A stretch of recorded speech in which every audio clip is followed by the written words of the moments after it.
Pois não, senhor presidente, capitão Paulo, senhoras e senhores deputados. Primeiro dizer também que já está marcada uma reunião conjunta da Comissão de Tributação com a Comissão de Economia, onde faremos no dia 30, às 10 horas da manhã, uma audiência pública conjunta sobre o projeto de lei dos atacadistas e dos distribuidores, como também do projeto de lei do deputado Knoploch sobre a questão dos cervejeiros, da ST, e também do deputado Rodrigo Amorim, o projeto de lei sobre a questão dos cervejeiros do Amorim e dos destilados, que é do deputado Knoploch, ambos sobre ST. Então, audiência pública importante, onde serão discutidos 3 projetos de lei. E esse especificamente dos atacadistas e distribuidores, o projeto e suas emendas que encerraram no dia de hoje. Então, primeiro, a questão. A segunda questão, capitão Paulo, diz respeito, como falou aqui o Marcelo Seu Dinos, à organização social IABAS. Essa organização social IABAS caiu do céu no colo dela contrato para construir e operar 7 hospitais, dos quais 1 está funcionando e 2 está iniciando. Ela também era gestora das terceirizações lá do Hospital Adão Pereira Nunes, popular Hospital de Saracuruna. Quando se rescindiu o contrato com a mesma, se rescindiu todos os contratos.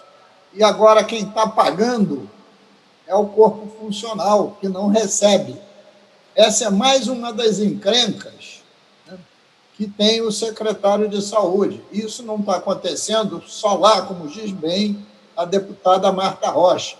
Está acontecendo no Anchieta, está acontecendo no SAMU e em outras áreas da saúde. A saúde, como bem disse o ex-secretário Ferri, é um mar de lama. De lá ele saiu, segundo ele mesmo disse, para não manchar o seu CPF. Dito isso, senhor presidente, vamos à questão específica da SEDAI.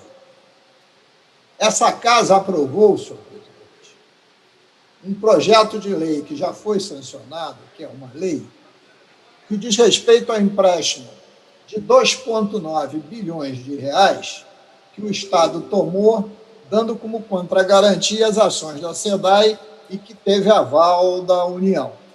Esse empréstimo de 2,9, tomado lá no governo Pezão, nos tempos atuais, temos que pagá-lo até dezembro, ou em dezembro, e já monta em 4 bilhões e meio. 4 bilhões e meio. É uma dívida com um banco PNB. Nesse projeto que a Casa aprovou, ele autoriza o governo a negociar com a União para que a União nos pague o que ela deve de retenção de imposto de renda da SEDAI, que está na ordem de 2 bilhões e meio, senhor presidente.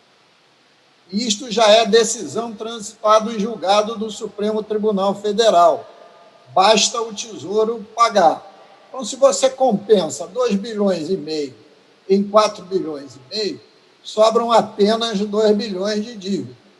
Essa dívida pode ser paga de forma parcelada junto do serviço da dívida que nós temos com a União, visto que ela é avalista. Se ela quiser, ela pode ter uma parcela das ações da SEDAI, porque 2 bilhões não dá a ninguém o controle majoritário da SEDAI, que não vale 4 bilhões. Tem valores superiores, no meu entendimento, a 9, 10 bilhões de reais. Então, tem solução pela frente, desde que seja um governo que saiba dialogar e bote e se coloque à mesa, né, exatamente como estadista negociador, e que, do outro lado, na União, assim também se acha. Então, essa é a primeira questão. Esta equação, que estão usando como terrorismo, é uma equação que tem o mesmo número de equações que o mesmo número de incógnitas. Por via de consequência, como lembra o deputado Eliomar Coelho, que estudou muita matemática, é engenheiro, é um sistema possível de ser solucionado. O número de equações é igual ao número de incógnitas. Segundo, este edital publicado, que está em consulta pública, está eivada de erros. Vamos ao primeiro erro conceitual. Privatização é diferente de concessão. Quando você vende uma empresa, quando você privativa, você vende de porteira fechada, vende tudo e recebe pela venda. Se for ações, vende as ações todas. Quem comprar vai fazer a gestão de tudo. Isto chama-se privatizar. Esta casa, lá no governo Pezão, contra a minha decisão, votei contrário, deputado Eliomar Coelho está aqui também, deputado Valdec, entre tantos outros. O plenário autorizou a privatizar a SEDAI, não autorizou a fazer a concessão da SEDAI à iniciativa privada. A modelagem que fez o BNDES não foi de privatização, foi de concessão, onde a SEDAI ficaria responsável pela produção e tratamento da água dos sistemas Guandu e Munana Laranjal, e a distribuição seria dividido em 4 áreas. E essas 4 áreas seriam objeto de licitação, né, na oferta da melhor outorga e também mediante um plano de investimentos. Ora, então, esta modelagem não tem nada com a modelagem que essa casa aprovou. Então, ela precisaria do aval do plenário. Isto não ocorreu. Esta é a primeira ilegalidade do edital que está publicado. Estão desconsiderando a autoridade do parlamento fluminense. Volto a repetir, esta modelagem, se não está aprovada pelo parlamento, não poderia ser objeto de audiência pública. Segundo, erro jurídico. Em época de pandemia, é impossível se fazer uma audiência pública remota, porque as representações classistas e as representações empresariais, tanto dos trabalhadores quanto empresariais, nem todas poderão participar. Não haverá participação popular. Só serão convidados aqueles que o executivo assim o desejar. Então, isso não é audiência pública. Isto é uma audiência remota dirigida para quem o poder público assim o decidir. E, por via de consequência, viola os princípios do que seja uma audiência pública. Então, dito isso, senhor presidente, também há ações na justiça de todos os tipos.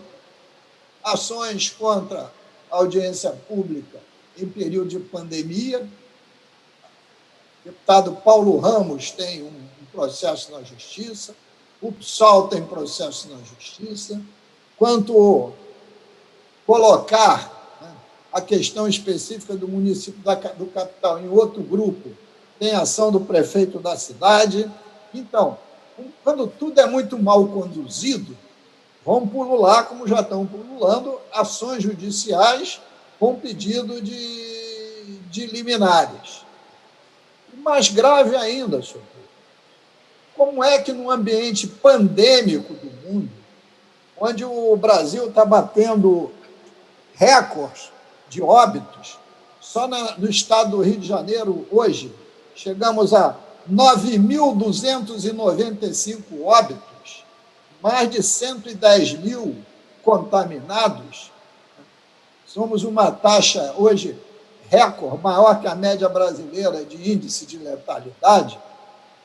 Como é que, nesse período, você imagina fazer uma licitação de concessão quando o capital mundial, de qualquer área, mesmo da área de saneamento, não encontra no Brasil segurança jurídica para tal. Então, além disso, tem um erro brutal em relação a essa questão. Além do mais, senhor presidente, não guarda hoje o governador autoridade, né, para querer vender absolutamente nada. É preciso que antes, usando a palavra saneamento propositadamente, ele faça o saneamento do governo que ele dirige, inclusive uma revisão da sua própria consciência. Então, são muitos motivos, e ainda tem mais outros de caráter jurídico, que a gente está guardando para a hora devida, que nos leva a dizer que há uma precipitação. Ora, e o governador anuncia audiência pública e, ao mesmo tempo, vem a público a dizer que nada acontecerá esse ano. Tempo esgotado, senhor deputado. Só concluindo, o governador, nesse momento, sob o ponto de vista de gestão, ele sopra para onde o vento for reinante. Nem o vento dominante ele conhece. Então, senhor presidente, eu queria deixar aqui essas palavras, porque há muitas décadas que eu não vejo uma gestão tão sem rumo, que consegue, com os seus atos, desagradar de A a Z. De A a Z. Então, deixo aqui, né, esse esclarecimento sobre os temas que aqui abordei, porque é necessário que cada vez mais o Parlamento Fluminense, e está fazendo isso, participe decisivamente com a autoridade do Parlamento nesses processos decisivos para a economia e, principalmente, para a saúde e para as vidas do cidadão fluminense. Muito obrigado, presidente.